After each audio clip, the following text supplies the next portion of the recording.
Okay.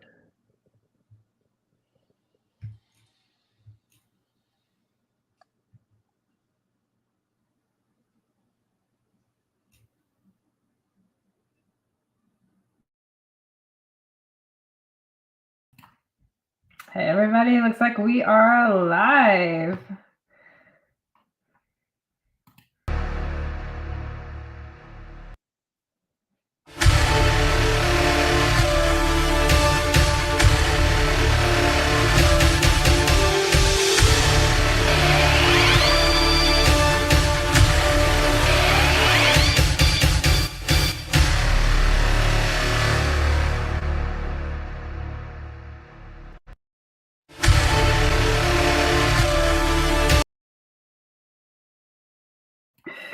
Hey, thanks for joining us today, everyone, on this live call after a milestone this week, and excited to see everybody here. I'll let John, who is emceeing this community call, take it away and get us started.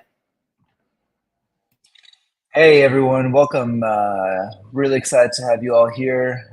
Looks like people are still trickling in. Yeah, hope you guys like the intro. Thanks, Daniel. That was kind words.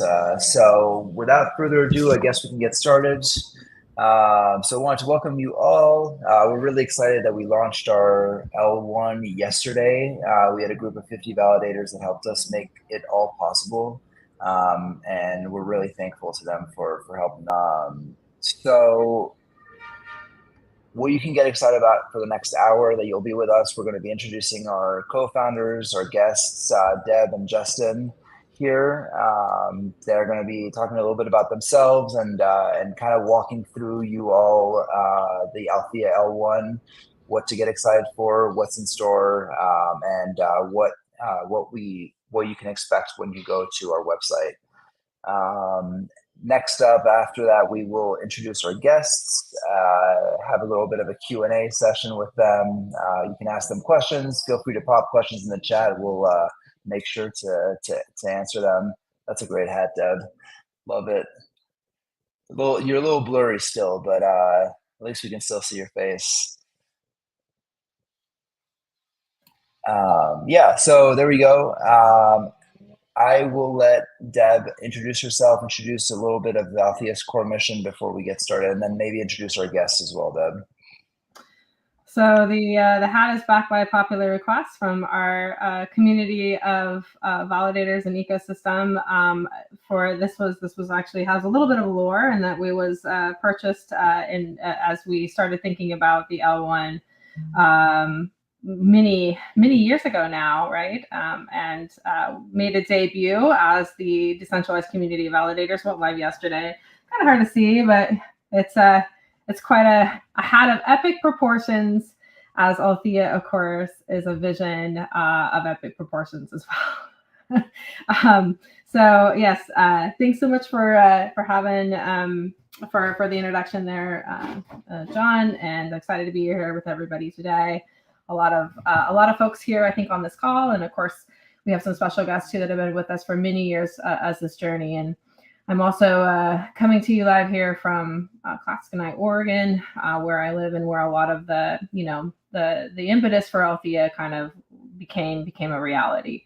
Thinking about how the problems and utilities and infrastructure impact people in their everyday lives, and what we can do to really look at changing the system design. I think has been really interesting, and I've had the unique privilege of seeing that impact our communities, now in Oregon and across now 13 U.S. states. It's been built in South America, and we have network operators in Nigeria at one point, of course, Ghana now, and actually was it looks like we had someone working on something over in Cameroon, and to sort of see just that coming to fruition. But this particular milestone of the blockchain launch really is also momentous in our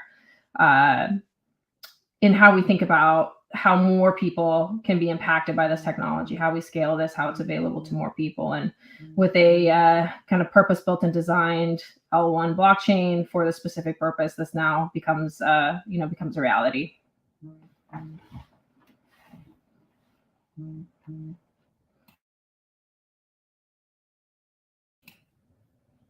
Hey.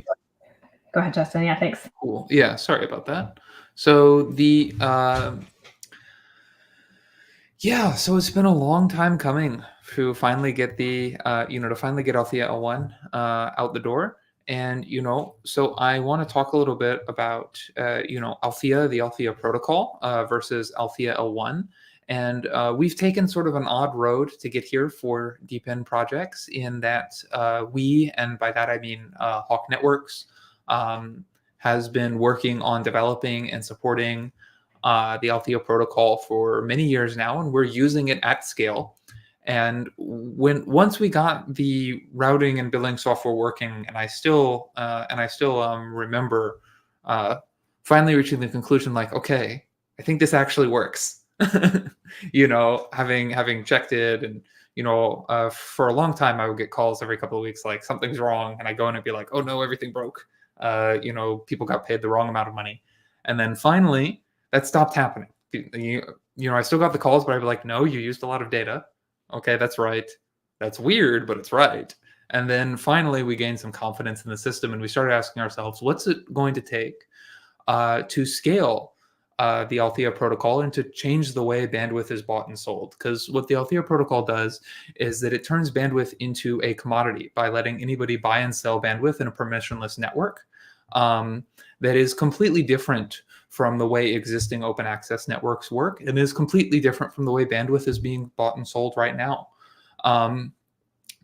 And we think that this is a really revolutionary and forward-looking approach that can improve telecom and improve it for both the people operating networks and for people buying bandwidth. Because right now, let's say you have a cell phone, that phone can only talk to one provider's towers and people who they have roaming agreements with. So if you look up at a cell tower, there's 3-4 stacks of equipment, all owned by different providers. And you, the customer, each of those pieces of equipment is serving 1/3 of the population or 1/4 of the population. The more competition you get, the more wasted infrastructure you're building. And this is not how infrastructure should work. And that's the future that we see the Althea protocol making possible. And it's what Althea L1 is supposed to facilitate. So the Althea protocol has specific needs in terms of fast finality, micropayment support, reliable transaction inclusion. So this comes up with this references sort of what you saw in Ethereum a couple of years ago, where it could be very hard to get a transaction in, or Solana now, where it can also be very hard to get a transaction in. It's very important that when somebody tries to buy or sell bandwidth, it has to work, and it has to work within a reasonable amount of time. And that is what we've optimized Althea L1 for. You should all go take a look at our new white paper, which we posted on Twitter a couple of days ago, and I'll try and make sure all the links are updated. I'm still in the process of updating all the links, so if you see white paper 1.0, close the tab and go find 2.0. We'll try to follow those links in the Discord too after the call. So if anyone here is on the call watching on Twitter or Discord, feel free, of course, to ask some questions, or in YouTube. But also join the community there. That's where we usually post updates, or you can find links like the white paper that Justin is mentioning. Yeah, and that goes over how we've designed, how Althea L1 was designed to fulfill the needs of the Althea protocol and help the many different community members and Althea network operators scale. Because Althea is a bit is a little unique among DeepN projects that our focus is on transacting in stables for bandwidth, and doing so in a way that targets normal people who are not really interested in crypto but want good, better internet, because this protocol makes better internet possible. Okay, yeah, I don't think I want to get off into the weeds on any more of the Althea L1 features just yet. Yeah, let's introduce our guest here that we have with us today, and maybe they can say a little bit about themselves and where they started their journey, with Althea, and what they're excited about, about Althea, and would love to hear from. It looks like we have Max here from Dish Networks. Maybe you can share a little bit about yourself and what you're excited about.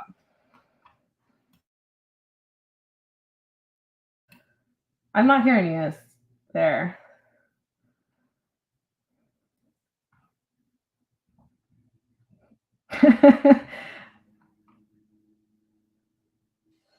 Maybe we can go over to Scott while Max figures out the mic. Max, you're not on mute either, so it might be a problem with the mic not being connected to this platform. But yeah, let's introduce Scott while Max can connect his mic. Yeah, thanks, John. Yeah, I've been working with Deb and Justin since early 2018, I believe.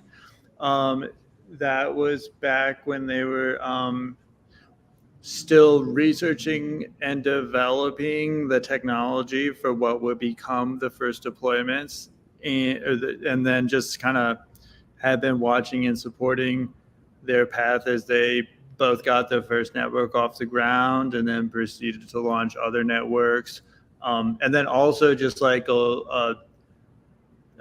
many years of kind of iterative process to kind of make the offering more and more optimal for the target users and the customers that wanted, and in many cases did not have, an internet connection that was available for where they lived, and kind of both watching kind of the business viability grow over time, but also, and maybe more importantly, just getting people connected to the internet that haven't been able to kind of have that opportunity that we all just take for granted. And so that's been pretty cool. Yeah, thanks. It has really been a lot of years, and it's been kind of interesting too, because we definitely are, like, when we back in 2018, sort of getting people connected that were in challenging areas was like a radical thought, right? I remember talking to people and then, well, doesn't everyone have internet? Well, my internet's good, what's the matter? And then of course when COVID hit in 2020, I think we've seen, of course, that became apparent, which we had been working on, and in a much bigger way, right? But even now, I still think it comes as a shock when we still say, even in the U.S., about 1 in 4 people don't have adequate connection at home, and that's 25% of a 300 million plus population.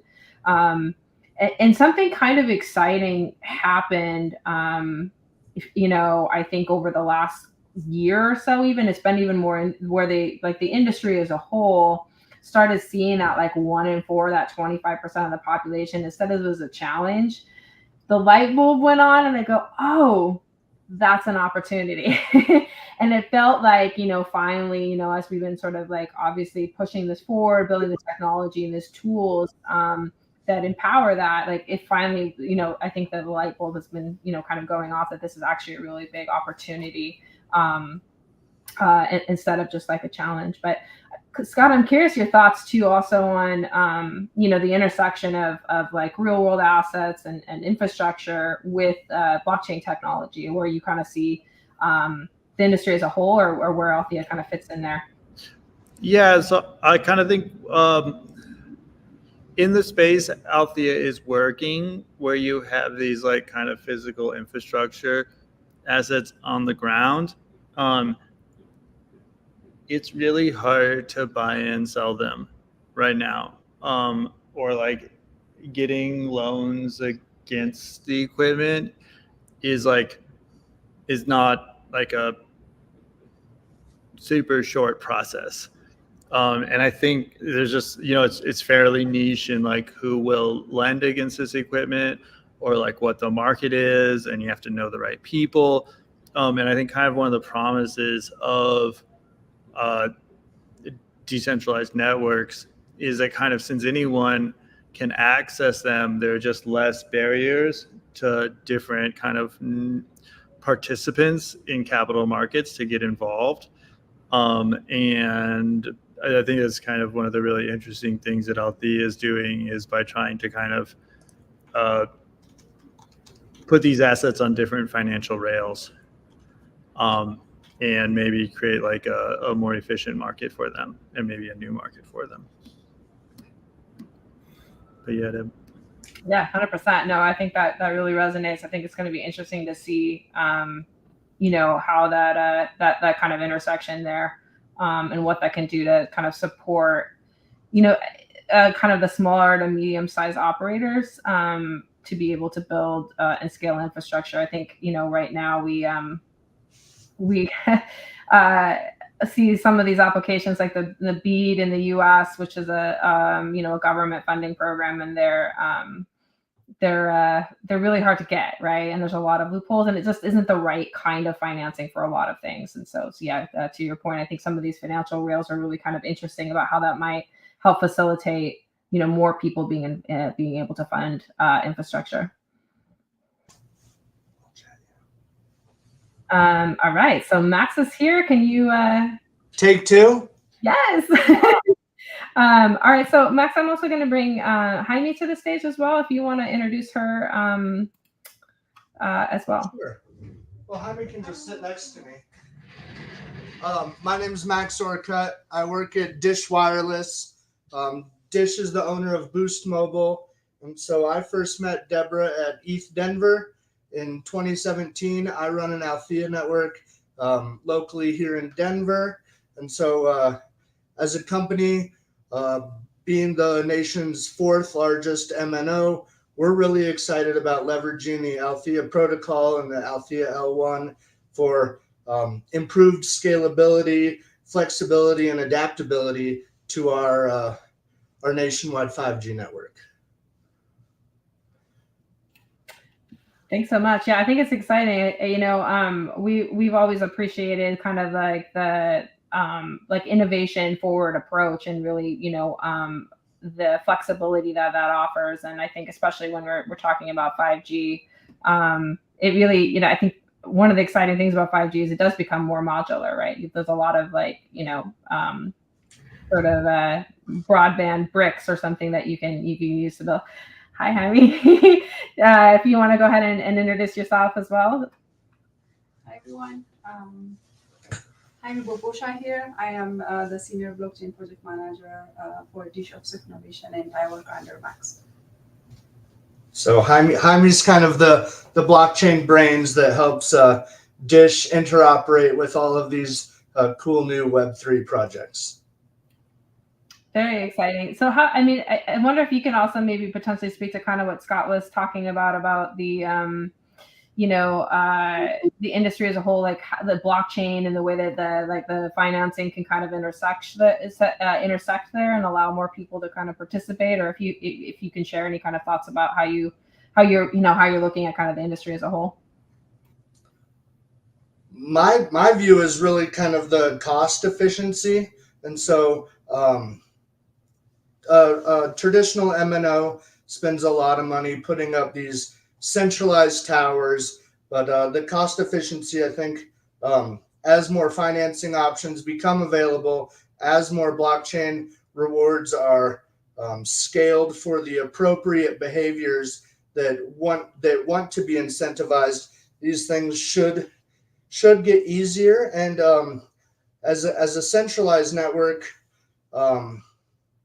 I think having the blockchain component interoperate with a centralized network, having the decentralized aspect is really important for improved security, as then there's not just one attack vector, there's multiples. So the centralized piece could potentially be affected, or one spoke on the wheel could be affected, but it won't take down the whole thing. And so as it relates to kind of financing this hardware in the future, the more people that are able to participate, get financing, and have rewards properly placed for deploying this infrastructure, I think that's important to grow in this space.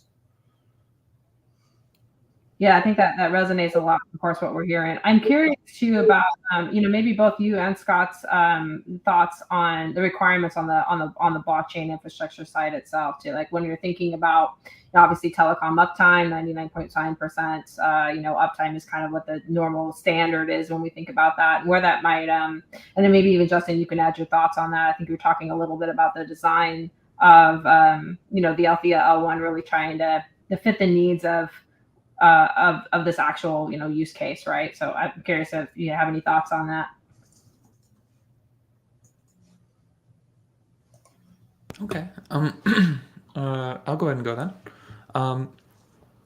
So yeah, for blockchains for telecom use cases is something that is that's obviously been on our mind for several years, and is something that Althea L1 is really designed for. And the biggest thing you really only have a couple of big things to consider there. One, you need, and you may want to look up my recent talk at ETH Denver, where I sort of went over all of these, is that you really need instant finality, you really need reliable transaction inclusion, and you really need very solid light client capability. And the third one is perhaps not so obvious, but the more devices you have interacting with the chain, and we're starting to see this now, you have to pay big bucks for an Ethereum RPC. RPC nodes are congested. The user experience is very bad. And for telecom, bad user experience is called unacceptable. It's called service that doesn't work. So that means that you need that it's essential to be able to that it's essential to be able to have efficient light clients and have devices validate the blockchain state themselves to sort of solve that RPC problem, that data availability problem, in a way that really scales. And then, combine this with just reliability. And I think blockchains have really excelled at reliability overall. The biggest thing to consider is in telecom is that you want a purpose-specific blockchain that is not going to change things in a way that may be bad for the telecom network use case, because that has happened before, as we've seen, trying to sort of way back in the early days, we were doing direct Ethereum transactions with the Althea protocol devices that we were prototyping, and at the time, Ethereum fees were fine for this. Then they became not fine for that, and that's not some. For infrastructure networks, you can't have the landscape change under you. The platform has to be reliable and stay reliable and not make any sudden changes for decades. And that is why you need a dedicated platform, not necessarily because you can't achieve because the reliability you need can't be achieved otherwise, but because you need that focus on stability and that focus on reliability.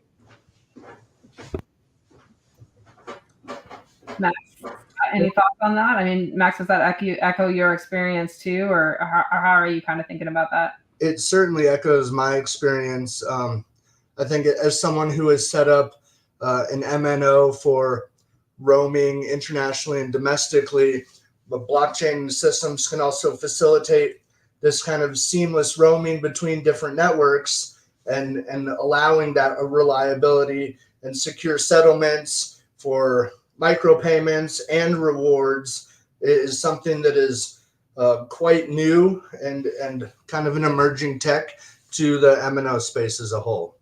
And so as it relates to identity management, the micropayment side, having that reliability is certainly something that is important to having a 24/7, 365, 5 nines reliability for a utility that people now rely on for almost every aspect of their life. 100%. And it speaking kind of about the industry as it's progressed, I think that's one of the things we're really starting to see. There was the big AT&T kind of outage. Australia had a major disruption over the last year, submarine cables in Africa. So that brittleness, I think really, Max, you did a great job of highlighting it, is really coming to the forefront. So where blockchain can add reliability, the routing protocol that we've built in, of course, is dynamic. A lot of those ideas where we can make things much more flexible and is a big thing, because I think it's really exposing a lot of where that technology was built in kind of centralized and brittle ways. I noticed that Rob has joined us. I'm going to add him to the stage. If let's see if we can. I invited everyone from my team. I didn't know that this was the presenter screen. I thought we were just joining to watch the town hall. Well, we love participation, right? It's an ecosystem. So we are so glad you're here and willing to share a little bit about everything. And we're welcome to have him. I can also tell Rob to just come check out the office. Okay, sounds good. All right, well, we'll move over now, and then he's welcome to join as he has time. Scott, I'm curious if you don't mind sharing also any of your thoughts about I think in terms of kind of either the brittleness of the blockchain or the brittleness of infrastructure in general, or what kind of that. Yeah, I mean, I think what Althea is doing as far as building on, we've seen a lot of problems with basically every time there's new blockchain software, there's a time period where kind of like all the bugs that can stop they halt the chain kind of get discovered. And Althea's building on software that's used in production on a lot of other chains. And so kind of all of that time when those chains are up or potentially experiencing problems, that's when the block production halting bugs can emerge.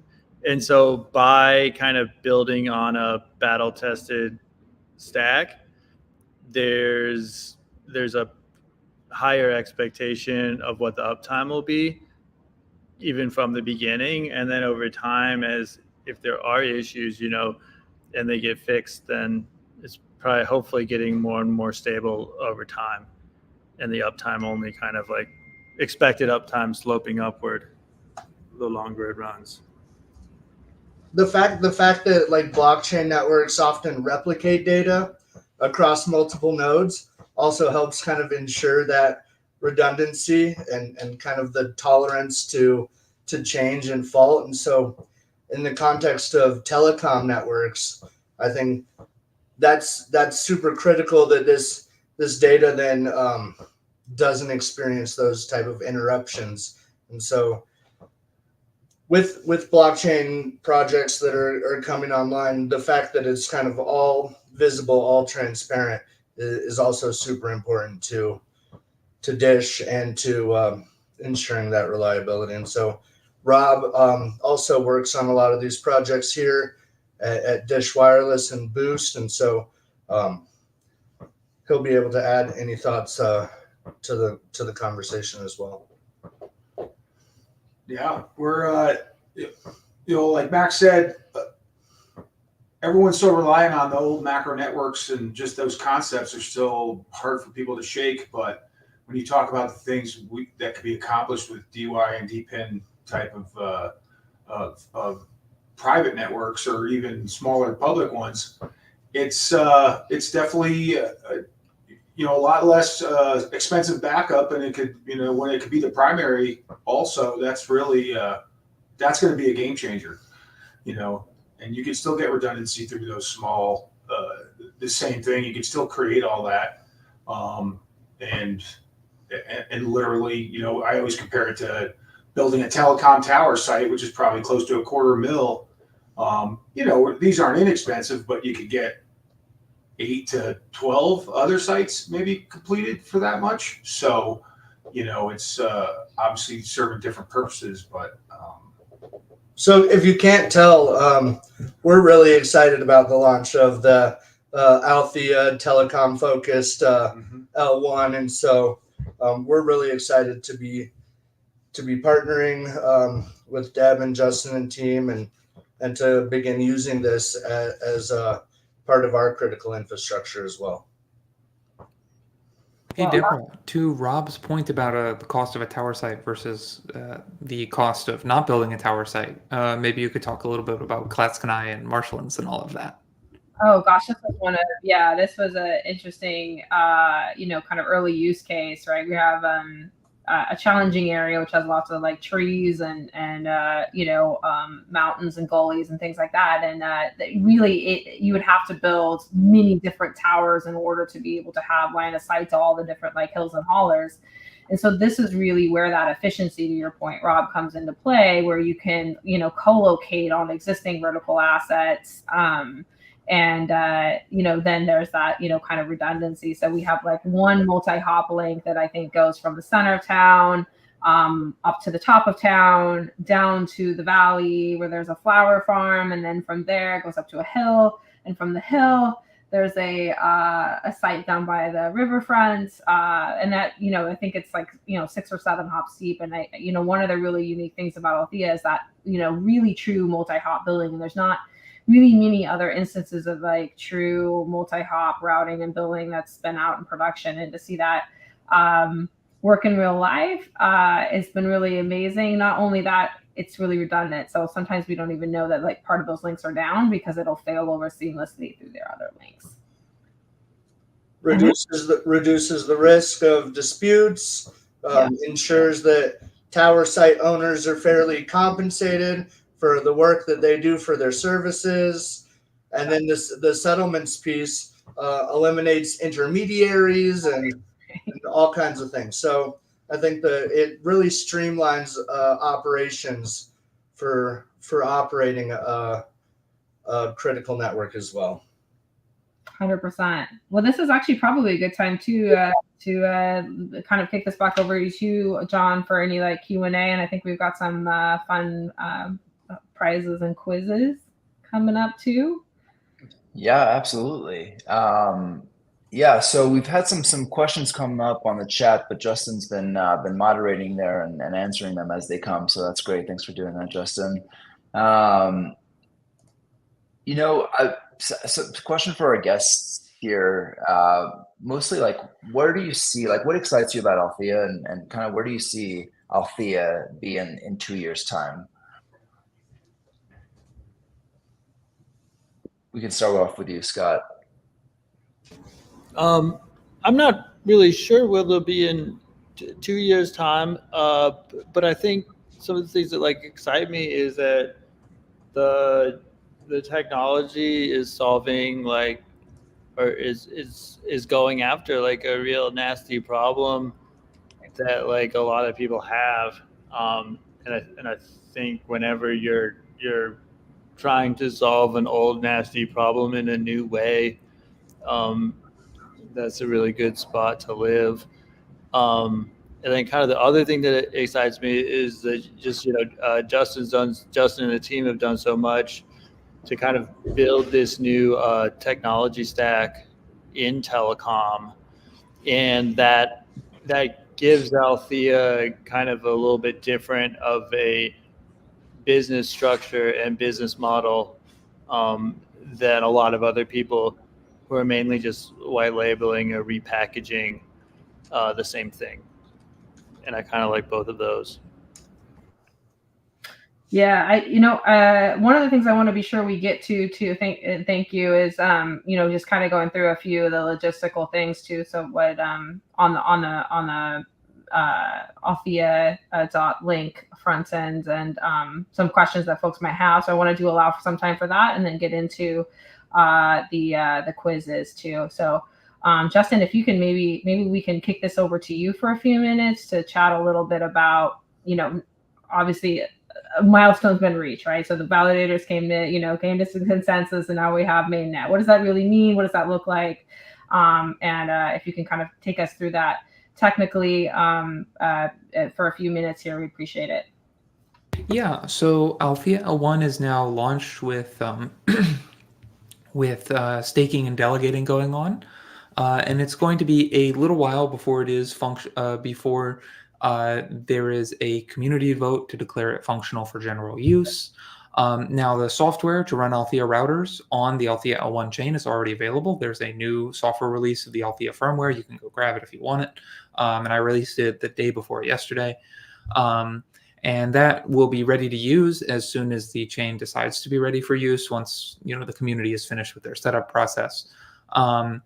And then I should note here that Althea firmwares, this latest release and all of them going forward, will maintain support for Gnosis chain. So obviously we have a lot of users that are currently on Gnosis chain that will hopefully be looking to migrate to Althea L1 in time, but we're not going to force that transition at all. So feel free to hang out there. New versions will continue to support Gnosis chain or any other direct EVM payments network that you're using, in addition to Althea L1. And yeah, so now we're just kind of taking. So now the community is doing sort of its prep steps and getting everything ready for general use, getting the chain into a nice stable state. And then the migration of Althea routers or devices running the Althea protocol is probably going to be pretty slow and steady, because the name of the game is stability, as we've talked about so much already. So we're certainly not going to be trying to be like, okay, everybody, let's just move, because as anybody who has ever moved houses certainly knows, that's always a chaotic process, and we're going to take that a little slowly. Yeah, you'll see some dust and construction cones out, during this next, however long, few weeks or so, month or so. But we would love for folks, if you're excited about the idea and the vision. There's the Discord chat and ways to get involved. Last week we had the steering committee for the chapters, which are local groups of Althea. And essentially anyone who really cares about these tough problems, right? How do we keep sovereignty of the internet? What does it mean to maybe have your own private 5G network? What do you want to do locally? What about digital equity? So if those are the kinds of things that that you think about and you're excited about, and how to move those forward, we started the Althea chapters. So feel free to jump into the Discord, or if you're thinking, hey, this reliable settlement platform sounds pretty cool to build my next project on. Discord, again, is also where you're going to want to go. And there's some folks that can help you get started there, kind of point you to the right resources. docs.althea.net is also going to help you understand how to use the one of the front ends at althea.link, as well as how to start an Althea network. And all kinds of stuff like that too. So even though we might have some construction cones and dust out as we as the community is working on some of the implementation parts, we'd love to have you come join us and help share the word and plug in.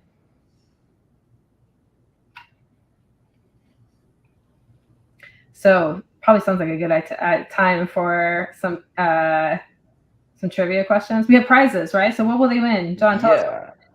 Hey, all right. So we can get into the quiz here. Right now we have 3 questions for you guys.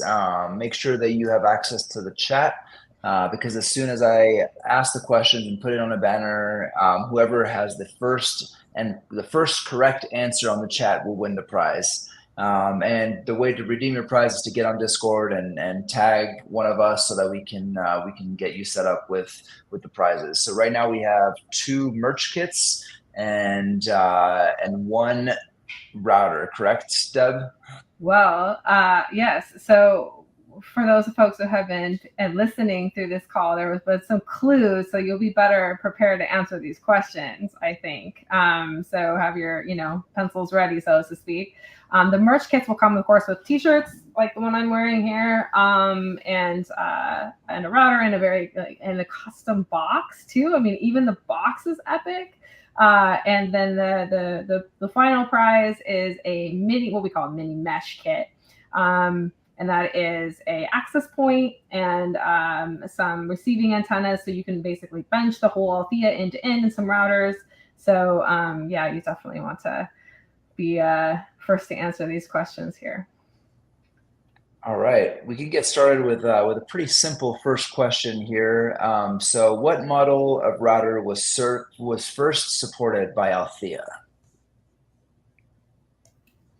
We need Jeopardy music. We do need some music. Yeah, it's a little quiet here, or drum roll or something. Na, na, All right. Oh, we didn't say what would happen if no one answers the question. Oof.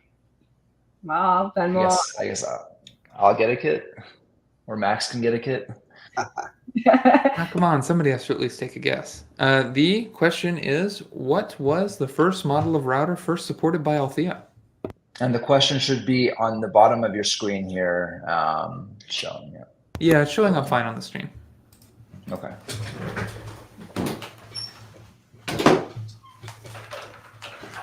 Ooh, that's a pretty good answer. This is the answer, but okay, answers are coming. Answers are coming in. Okay. This was one we used, or at least we tried at one point in time. I don't know if you remember. Oh, the Air Cube, the Ubiquiti Air Cube. That definitely was not the first. This was not the first, but this was one. It's an interesting form factor. I think that Ubiquiti is no longer doing. I don't know these anymore, but. Okay. All right. So looks like, somebody can get it.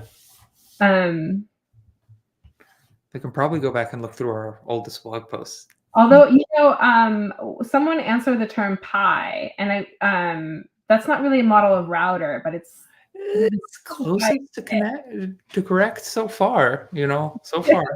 Oh, I can't believe nobody's going to get this. No, yes, the AirCube ISP is what Deborah just showed, but it's not the first model of router we supported. Actually, I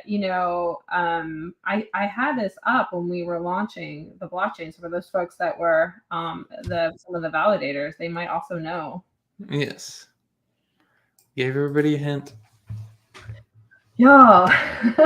There's free stuff on the line. You can do it. For those of you out there, the answer has still not been found. Yeah. Let's move on to the second question. So, so we can see if.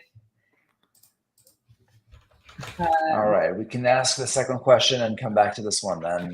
But you can still answer it. So if you answer for the first question, just make sure you say it in your comments. And as Justin said, you can find the answer in our old blog posts here. So we'll let you guys go on a little treasure hunt. Okay, so the second question is, what payment-based blockchain technology was envisioned but not developed for Althea? Ooh, this is for our folks that have been around since the beginning.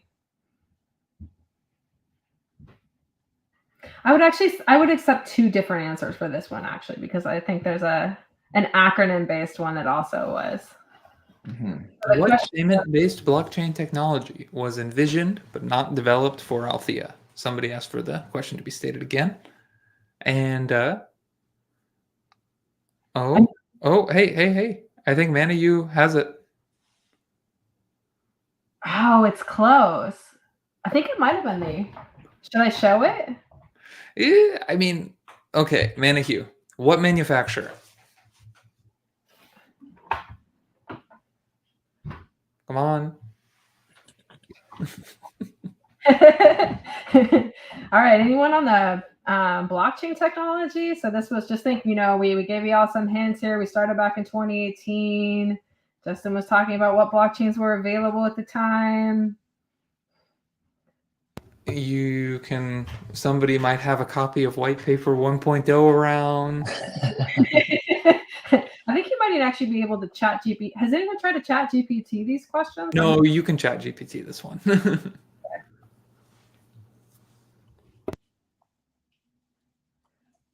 All right. Well, we have a third and final question. So, do we want to just go ahead and circulate all three of these out here?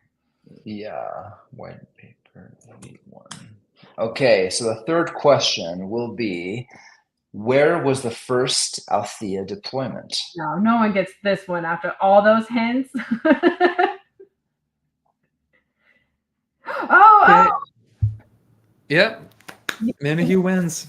Yeah. Question one. Right. Correct. Western Digital Minet. Yeah, look at us here. Yep. Because Western Digital started making routers for like a year or so, and they were really unsuccessful. Nobody bought them, so they sold them at an absolute fire sale. We got these for like $20 each or something like that, and we put Althea on.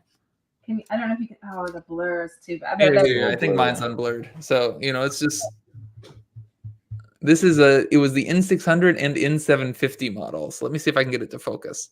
Here we are. This is an N600. I've got an N750 somewhere. But anyways, these were the very first Althea routers. Oh, look at that. They actually had terrible little processors in them, MIPS processors. They could barely do 30 megabits per second WireGuard performance, 45 on a really good day. But they were more than good enough to demonstrate the technology. We have a winner, Nick Hill, who guessed. Nick Hill. Although the spelling's a little bit different. We can still count that. So it looks like we have 2 winners so far, but not one on the blockchain technology side. Yeah, I mean,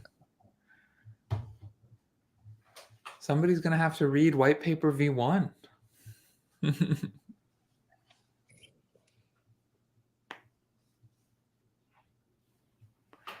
All right.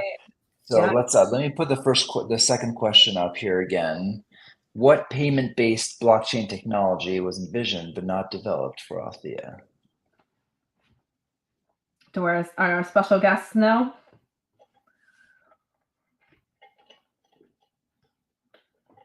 Oh, we can't hear you.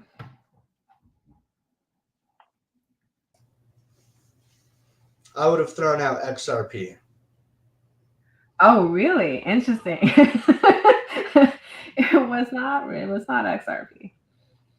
We did yeah, so there is another oh shoot, I want somebody to get this so I can talk about the 2 answers it could possibly be. Oh, we got some folks closer. Warmer. Yeah, so Avery says Ethereum. That's it was on off Ethereum. So if you wanted to get Ethereum to make payments but not settle directly on Ethereum, you would. Come on, guys, you're missing an entire crypto cycle here. Although, to be fair, I think it was several cycles ago and the ecosystem was much smaller. Yeah, that is. I mean, it's been really interesting to see the industry evolve and grow and become more robust. And of course, now we really are seeing more of the the RWA and this idea of kind of GPIN and things like that. So it's exciting to kind of see it kind of catch up to us in some respects. Yeah. Well, I mean, back when we were considering using this technology on Ethereum, you could probably fit ETH Denver into like a freshman size lecture hall.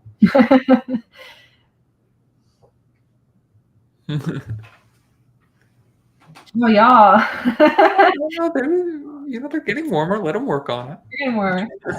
Right. Come on, what's the fun in it if they get it quickly anyways?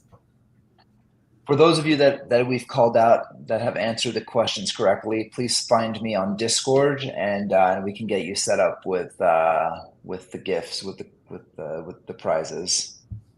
And for those that can't wait for another prize round, you can go to shop.althea.net and yes.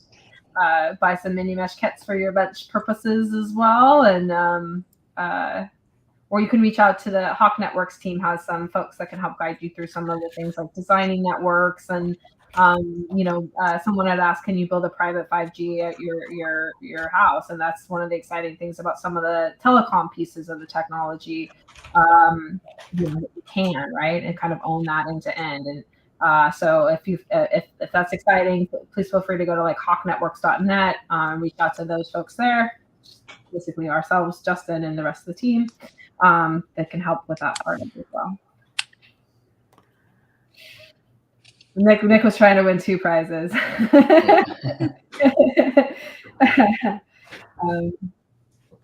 So this is back in 2018. So just for the hint on what payment-based blockchain technology was envisioned but not developed, This was back in 2018, so very early on, original white paper, originally how we were thinking about doing these payments that would be an effective way.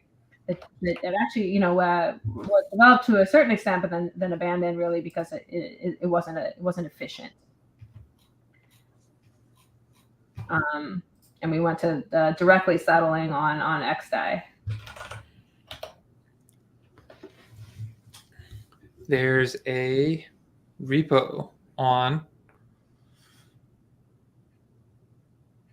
Payment Bridge. Avery's half right, but he's not there. Payment Bridge, but a payment. Start with payment. Second word is something else. So that was maybe having too much trouble. I think we may be having too much fun with this. We're getting close. I think we are really close. It was interesting too because at the time that was really people really thought that was going to be the prevailing way of doing payments between like peer to peer, right? No one really thought about kind of direct settling because of course ETH gas is quite a bit higher. So this methodology was really being explored by a lot of different, but ultimately abandoned by I think most. Oh, yeah, we got an answer. We did. Oh, amazing. Herman Drotz. Yeah, congratulations to Herman Drotz. Payment channels. Justin, take us through the saga. Now that okay. Tell us so about long ago in a galaxy far away, we had got the routing software. We have the multi-hop price-aware routing in Babel, which is the only thing of its kind that I know of, at least, and I keep a pretty good eye on developments here. Is that our price-aware routing protocol for price-aware routing extension for Babel D is unique out there as far as actually being able to compute who should get paid how much across a deep multi-hop network. So we had that developed. We had Rita. We were working on actually computing how much everybody should get paid and doing the billing, but we had the base theoretical layer. But we were trying to figure out how to do payments themselves. And the answer was, we're like, okay, Ethereum, it's going to be too expensive to operate just on the base layer to send base transactions. So we were looking into payment channels. The problem is that, and we actually developed a really good payment channel implementation. Jahan wrote that, and it's still on our GitHub called Guac. And it is a Solidity contract. And the problem was that opening channels to different participants was too expensive. So if your router had like 6 adjacent neighbors or something like that, and you have $50 in your balance, you're going to put $5 in a payment channel with each neighbor, and then that costs you 50 cents in fees each. It really does not work. The more you sit down and try to optimize it out, the more you're just like, oh no, this doesn't work. And the fees were too high. So this is why we eventually switched to, I remember we had our first Althea Palooza meetup, and in Portland, where we were getting everybody together. And I came out and I'm like, hey, I think we can just do the payments directly, find a side chain for it, and move on and focus more on getting the customers figured out. And that is when we dropped payment channels and came to the conclusion that we needed a fast base layer to run Althea. And I think pretty much the whole crypto ecosystem realized the same thing at a similar time, because payment channels was kind of like the L2 narrative, but for 2016, 2017, there wasn't this ecosystem of other chains, but everybody realized we had to scale Ethereum somehow. So that was payment channels at the time. The other answer I was going to maybe accept was TCRs. If anyone knows what that one would have been right too. TCR is, I'm still kind of a big fan of using these. And actually, we are going to use TCRs. We are bringing TCRs back, or we have one of our IFI hackathon winners was a TCR-based model.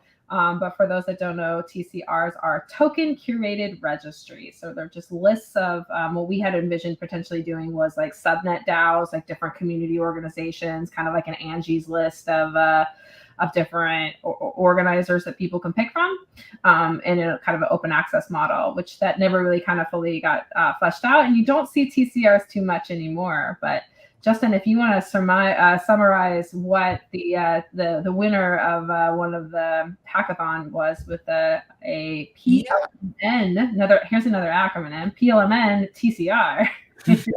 Well, so first of all, I would like to point out that a lot of the stuff that we were thinking about putting in TCRs has ended up in other places as token curated. There's governance on Althea chain, which is in some ways, it's token curated, can register things, etc. Then there's the exit registration contract that we are releasing now to make it much easier to run exits and easier for multiple people to participate in all of those. That's essentially a token curated registry.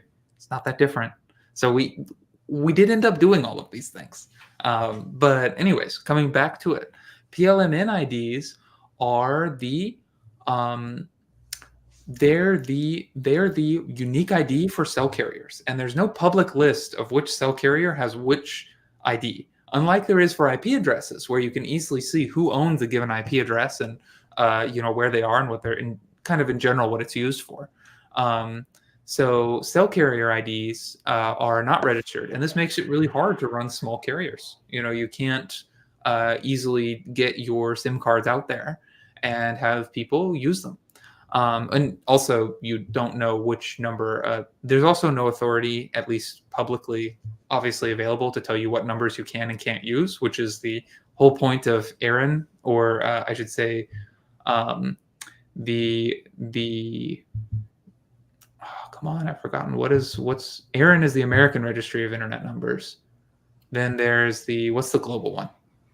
Max probably knows. Yeah. No? Oh well.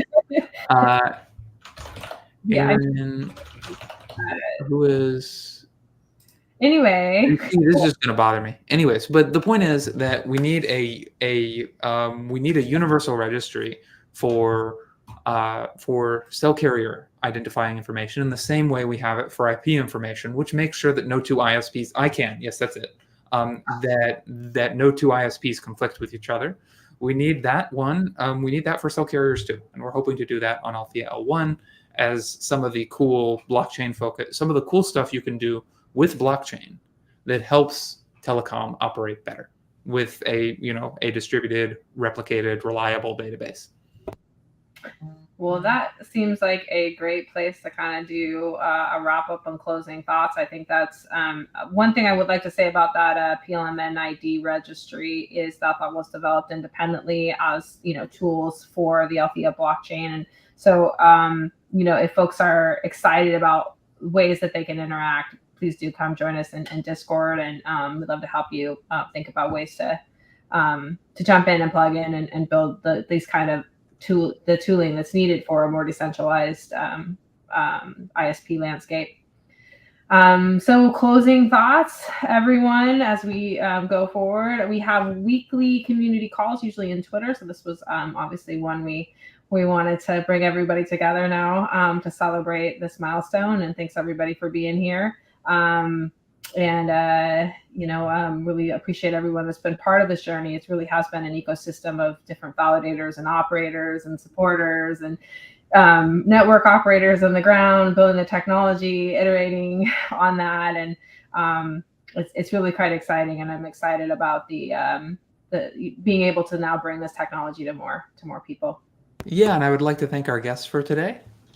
Yes, thank you so much, Max, Scott. Take time out of your day. I know you all are very busy, so thank you so much. Yeah, thanks, Deb and Justin, and thanks for all the work so far. Thank you all. Yeah. And for all you listeners out there, we want to encourage you to come reach out to us on Discord, participate in the conversation, follow us on Twitter, go to our website, and start playing around with the Althea L1. All right, thanks everyone. See you next week.